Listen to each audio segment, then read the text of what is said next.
Alright guys, ICC Cup Fitz back for another game here, and spawning in our bottom right on Jade is going to be our Teal Terran Light 1ghtning, or Lightning with a 1 instead of the I, is going to be our Terran player. Fighting for Team Ace, or competing for Team Ace.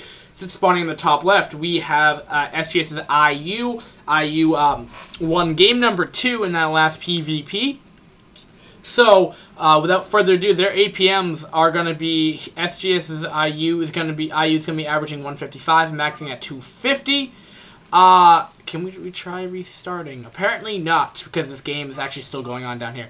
No, it's fine. Okay, so anyway, and then Lightning is going to be averaging 130 and maxing at 211. And you know what I just realized, people? I'm yelling so loud that even when my mic is at like 10% at like the recording level, it still like sometimes bursts out because I'm just so loud. So sometimes that annoys people. But anyway, the map is Jade, like I was saying earlier. Jade is pretty much a complete mimic of Fighting Spirit, except, you know, flipped inside out. Pretty much is what it is.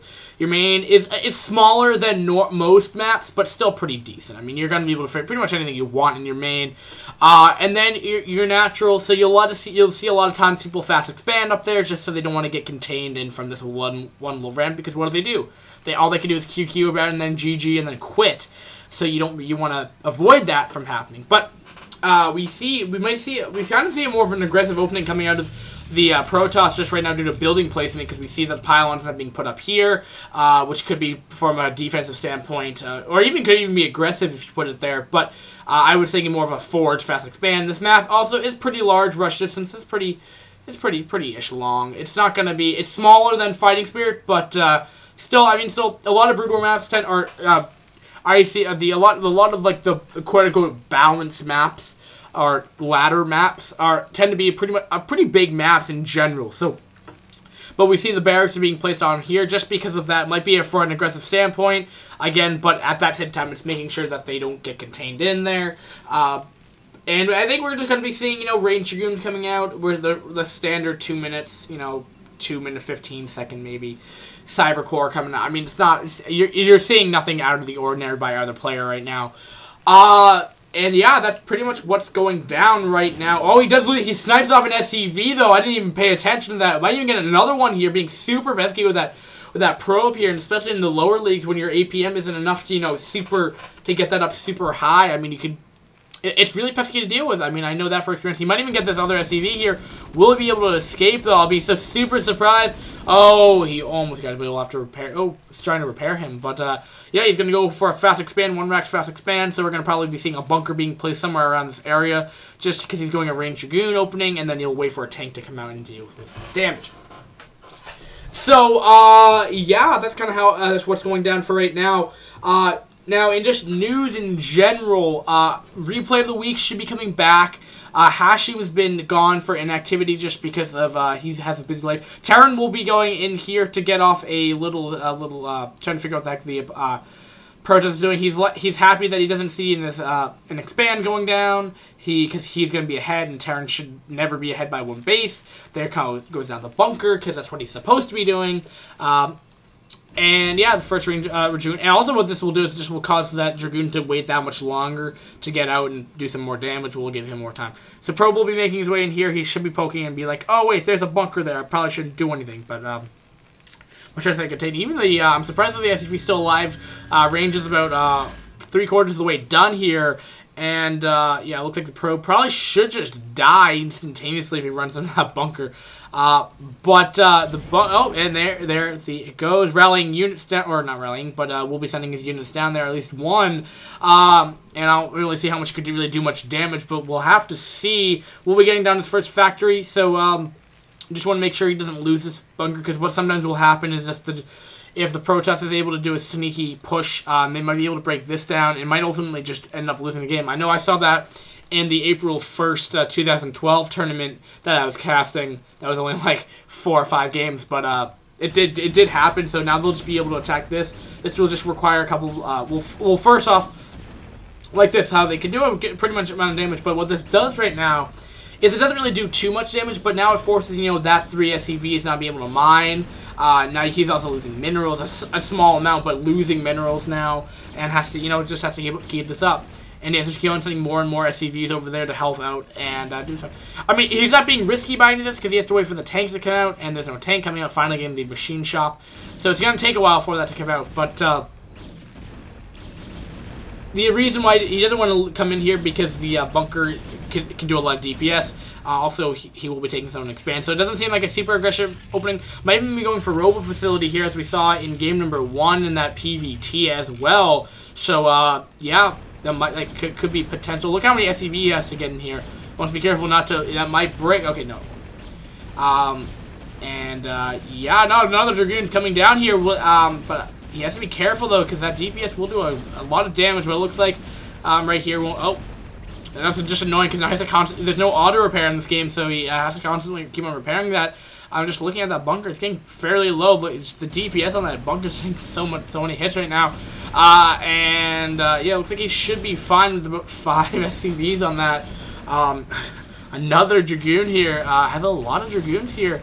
I feel like double machine shop even. I'm surprised by this. Might have been going. It seems like he wants to go really a lot of tanks right here, but.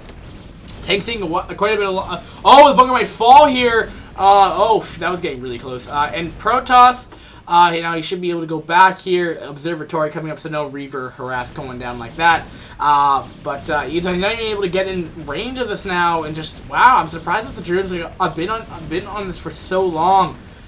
He can't get in. That's the problem. Oh, there we go. Oh, he might lose that tank. Wants to be careful. And, oh, that looks like the bunker might fall. It does. Oh, this could be really bad. Does he have 2 more tanks on the way? He doesn't. Oh, no. This could be really bad. Oh, he's trying to go for the tank, though. He will snipe it, though, with being pretty pesky with being good with SCV control. SCVs do a good amount of damage in general, and they're going to have kind of a difficulty kind of microing around these things because Dragoons are so bulky. I'm surprised he's actually doing so much damage with the SCVs here, doing quite a bit of damage here. Oh, he loses 2 Dragoons from this, and as long as he can get 2 tanks coming up, which he should have, he should be able to hold this back. We'll be able to send his reinforcements in time though. That's kind of questionable. We'll even get another tech here, but what this also is doing for the Protoss is giving him more time to get his expand up. And now he's getting SCV kills, which is really, really nice. 9 kills on this Dragoon alone. 2 on that, 5 on that, 1 on that, and whatever plus whatever X kills were on the other Dragoons there. And I think that's kind of a satisfying push for the Protoss right here. I mean, he will ultimately get pushed back by these tanks, but definitely. Oh, he'll even be taking his own 3rd here. So yeah, he's definitely very comfortable. Oh, siege is done though. He doesn't want to. Why is he running in here? This is not the right call here. He's gonna be losing a lot of these. Oh, I don't like this push. I don't like him moving in here right now. He's gonna lose all these right now. He wants to be careful, but even getting a couple more SCV kills, I don't like that judgment call, but if you want to go for it, hey, he can. Protoss is looking pretty strong right now. Terran's kind of being like, what the heck do I do in this situation? Finding a sweet spot as well where the tank can't get to him. Oh, that Dragoon looks like he might just even fall generally. Oh, and he does. Missile turret's also going up because he does spot the Observer there. And, yeah. It looks like this push should be fending off for. Oh, it looks like he may be going for more push here. I think he should wait up to build up a better, more units. But it looks like he's gonna, continue bring down more units here. And wow, it's just getting so many SCV kills here. 4, 5. Wow, that's just so many kills. I might even get another one. Will he get that other SCV though? Tank is in range of this. Oh, will he be able to do some damage here? There is a siege tank up there though. Will be able to save that tank? I don't think he will. 17. That's pretty close. Wants to repair that as best as he can. But the important thing is he did get this 3rd up, though, which is really... Now he's lost so many SCVs right here. Looking at the saturation on the main, pretty well saturated. But, no saturation on the natural. Not even mining there right now, being so preoccupied with other things.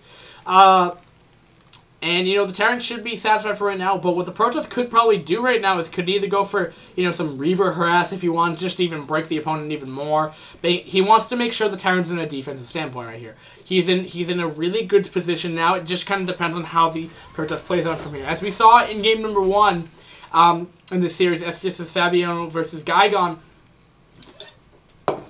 we saw that Fabiano was in a really good position earlier, but he kind of just wasted it and ultimately lost the game. So, to make sure he's even getting his upgrades right now. Now, the Terran would probably have way more tanks at this point. But if he's able to go, like, Stasis Field or something to counteract these tanks here, even getting charged, getting the right move, he wants to be getting those Zealot numbers up as well. He wants to get Stasis Field. He doesn't have a Stargate up yet. He doesn't have his third gas up yet. But we probably should see that shortly. Still getting a lot of Dragoons, but he wants to be careful, though.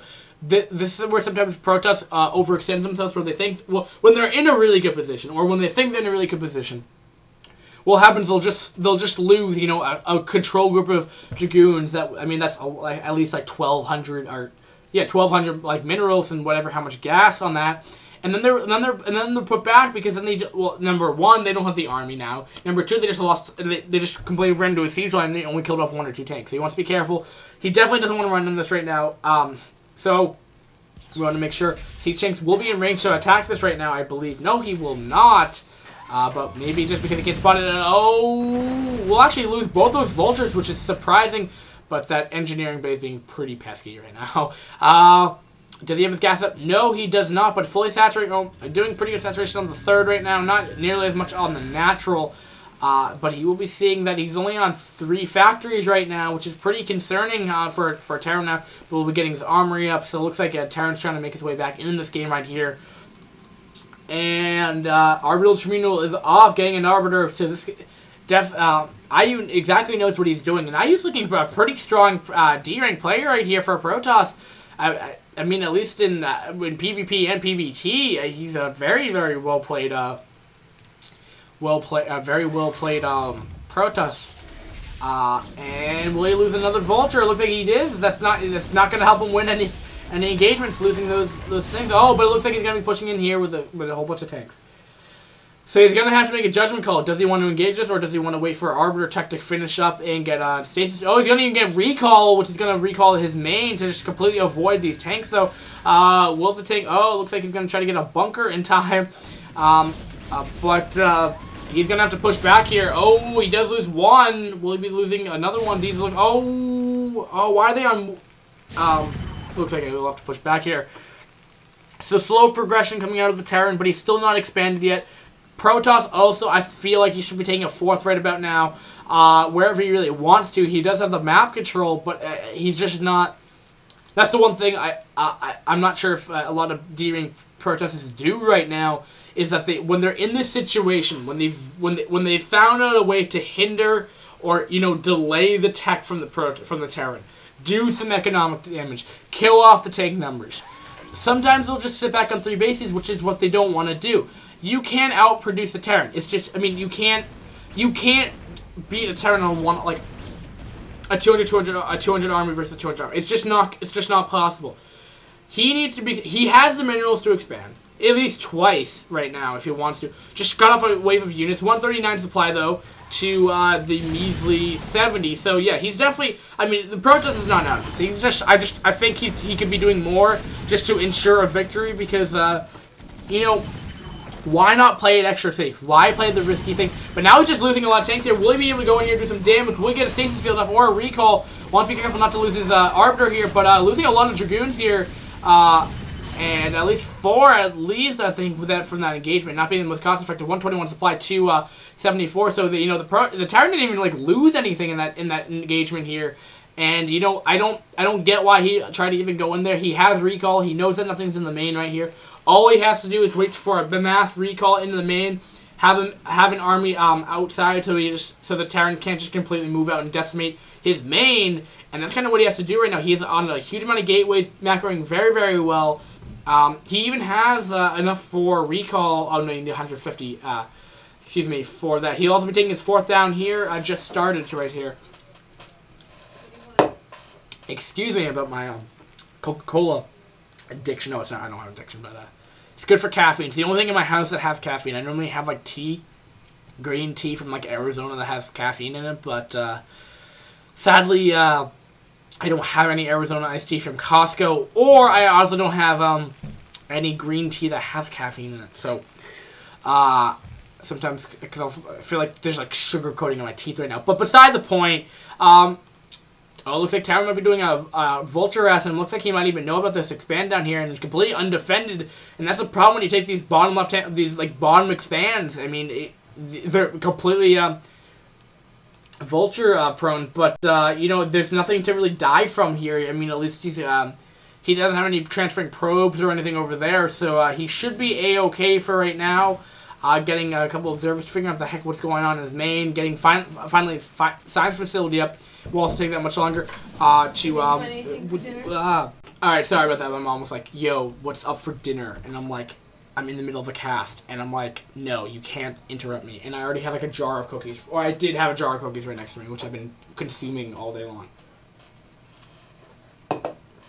So in response, he's sending over like a control group of charge lots over but there's only one here. Oh, there might be a Vulture S going into here, though, and this could do some damage right here. Is he going to be able to send units down? He looks like he will be able to, so he should be a-okay for the time being. Just don't want to run into kind of spider mines, but that will connect, it looks like, and it will. It's opening up those zealots a little bit, just kind of losing the shields, doing a couple damage to the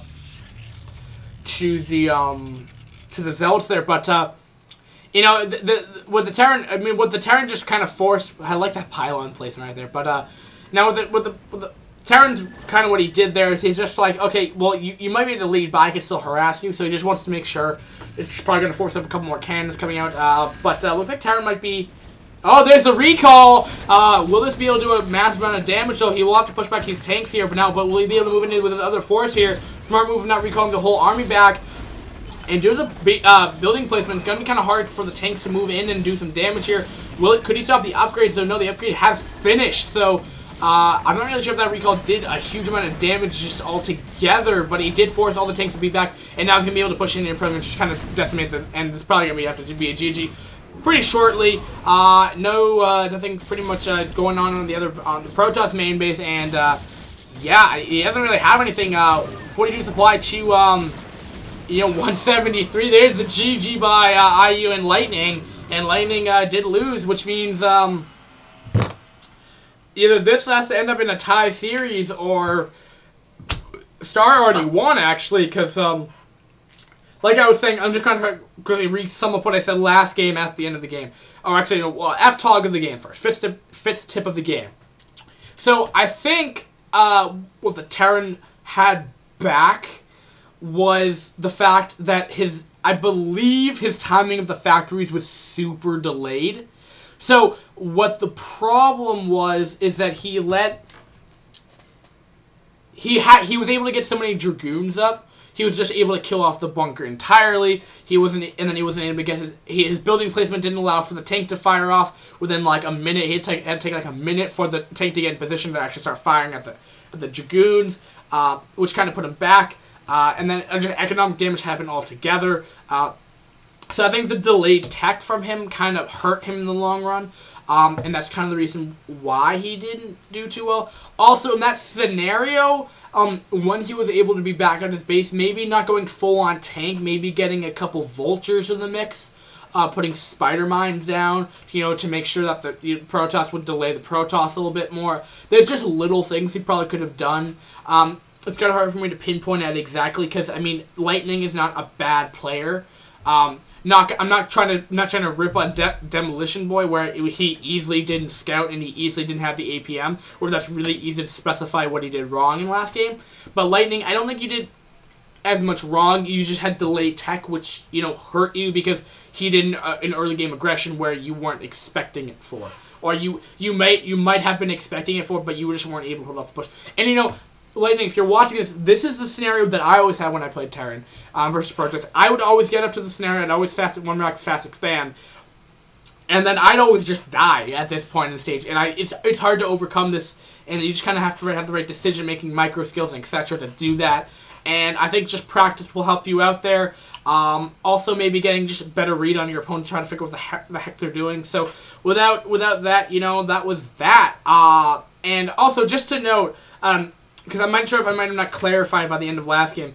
Right here, like I was saying, you have each set game, each set Ace versus StaR Maknaes, they're given 7 games. Now, sometimes the game gets crossed through because neither player can play on those or whatever, so that game doesn't count. But it's not like it's like a best of 5 where they'll only play 3 games. Each person will play a game.